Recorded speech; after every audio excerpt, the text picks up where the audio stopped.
meio ambiente. Eu senti isso assim muito, uma preocupação e uma vontade muito grande de pelo menos ter um maior domínio. Eu acho que tudo, em termos de meio ambiente, a Constituição deixa isso muito claro, é direito e dever, é direito da coletividade e é dever também da coletividade. Então a gente não pode esquecer isso. A gente tem esse direito, mas a gente também tem que lutar por ele. Então, a Constituição deixa isso muito claro e também a gente não pode esquecer. Muito do que a gente que ainda está a desejar, às vezes não é nem em termos de legislação, mas de falta de atuação da coletividade, de falta de atuação nossa mesmo e de falta de atuação do poder público, que às vezes deixa muito essa questão assim como uma questão periférica, uma questão de menos importância, como você mesmo está dizendo, né? O direito ao meio ambiente ecologicamente equilibrado é tido para nós juristas como um direito difuso, ele está em todos os lugares e não está em lugar nenhum. Então é difícil de você pegar e falar, não, esse aqui é o direito que eu tenho direito, que me pertence. Não, esse é uma coisa que a gente tem que estar lutando o tempo inteiro, sabendo que pertence a todo mundo, mas que a gente nunca vai ser dono, proprietário de um pedaço dele. Mas a gente vai sentir falta, porque isso diz respeito à nossa vida. A gente pode não sentir dono, mas nós sentiremos falta, né? Muita falta. Bom, nós estamos conversando aqui com a professora Luciane Mascarenhas, que é bacharel e mestre em Direito, doutora em Ciências Ambientais, e está ministrando aqui no FICA, no 11º FICA, o curso Legislação Ambiental, entendendo sobre direitos e deveres. Conosco também o professor Ivanilton Oliveira, que é coordenador do Laboratório de Gestão Territorial da UFG. Ele ministra o curso Imagens e Olhares, a Terra do Espaço e ao Alcance de Todos. E também conosco o professor doutor Carlos Hiro Saito, coordenador. Aliás, eu vou até...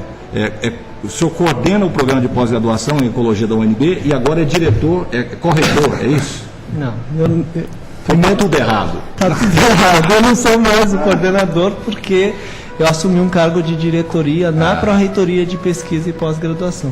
Na verdade, agora eu sou responsável por cuidar do conjunto de programas de pós-graduação da UNB. Aumentou a responsabilidade. E aí, por não poder acumular o cargo, eu deixei a coordenação e o professor John Rey assumiu no meu lugar a coordenação da Ecologia. Professor, o senhor está ministrando aqui Educação Ambiental, ensinando e aprendendo com a natureza.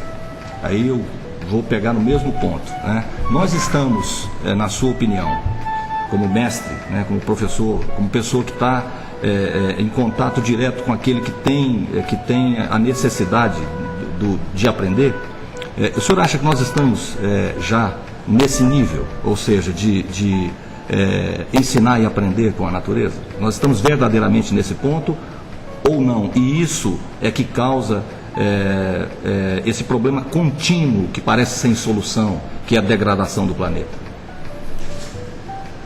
Bom, é uma questão difícil, na verdade. O que a gente estava, inclusive, discutindo no dia de hoje é que por trás da exploração, né, e a relação de dominação do homem sobre a natureza, normalmente existe uma relação de exploração e dominação de homens sobre outros homens. Né? Acho que entraria um pouco no gancho que a professora Luciane estava discutindo um pouquinho antes sobre a questão da necessidade das pessoas agirem, né, em defesa do meio ambiente. Só que para isso existem alguns problemas que a própria sociedade criou, né? A distribuição desigual do acesso ao conhecimento, né? Então, uma das coisas que a gente tem trabalhado bastante é a questão da instrumentalização científico-tecnológica da sociedade de modo geral, das comunidades de modo especial, né? E também uma prática, um esforço de fortalecer as organizações da sociedade civil. Né? Dentro da educação ambiental, a gente vem trabalhando muito com a questão dos conflitos socioambientais instalados, e aí uma das coisas, né, que essa relação de dominação de homens sobre homens se esforça em fazer é mascarar, ocultar essas relações de dominação. Então, uma das coisas que a gente precisa fazer é desvelar essas relações de dominação, tornar esses conflitos mais explícitos.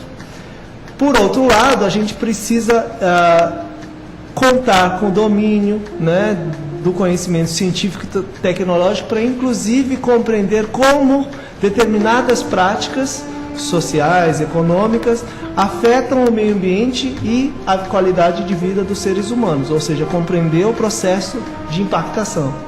E a gente precisa também, com base nesse mesmo conhecimento científico e tecnológico, ver as saídas para esses processos, ou seja, a solução desses conflitos socioambientais, certo?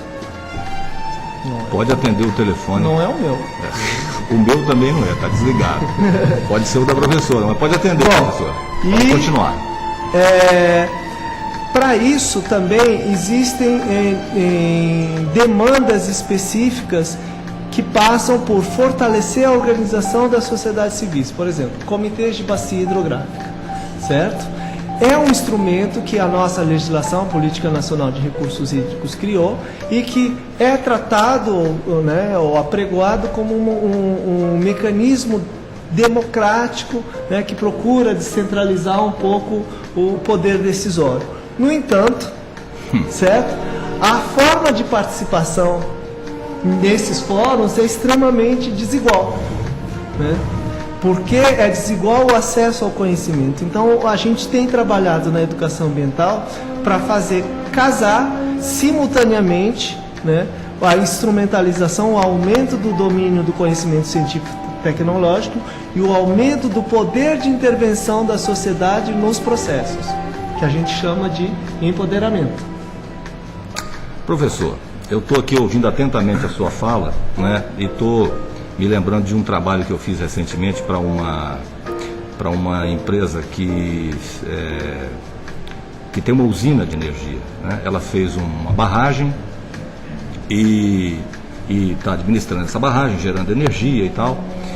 E dentro desse trabalho todo, o IBAMA exige um trabalho patrocinado por essa empresa na direção de conscientização, né, da utilização dessas águas, da zona de APP, enfim. Mas eu, que estou fazendo esse trabalho, eu acho muito incipiente, muito pouco, em função do tamanho da mudança que ocorre naquela população, no entorno daquele projeto.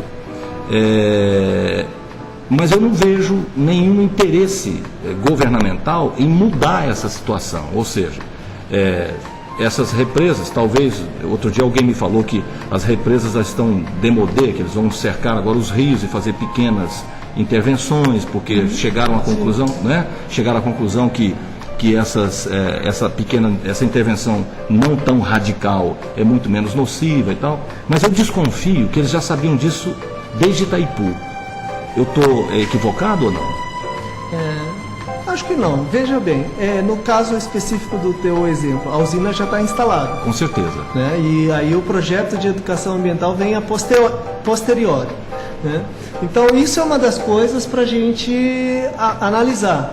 Porque se você pensar do ponto de vista técnico, o interesse, digamos assim, de conscientizar os produtores rurais na bacia para proteger as APPs é legítimo, é correto, está previsto no Código Florestal, porém, na circunstância descrita no problema, ela tem um interesse adicional. Por exemplo, se você não proteger as margens dos rios, você vai assorear e vai diminuir o tempo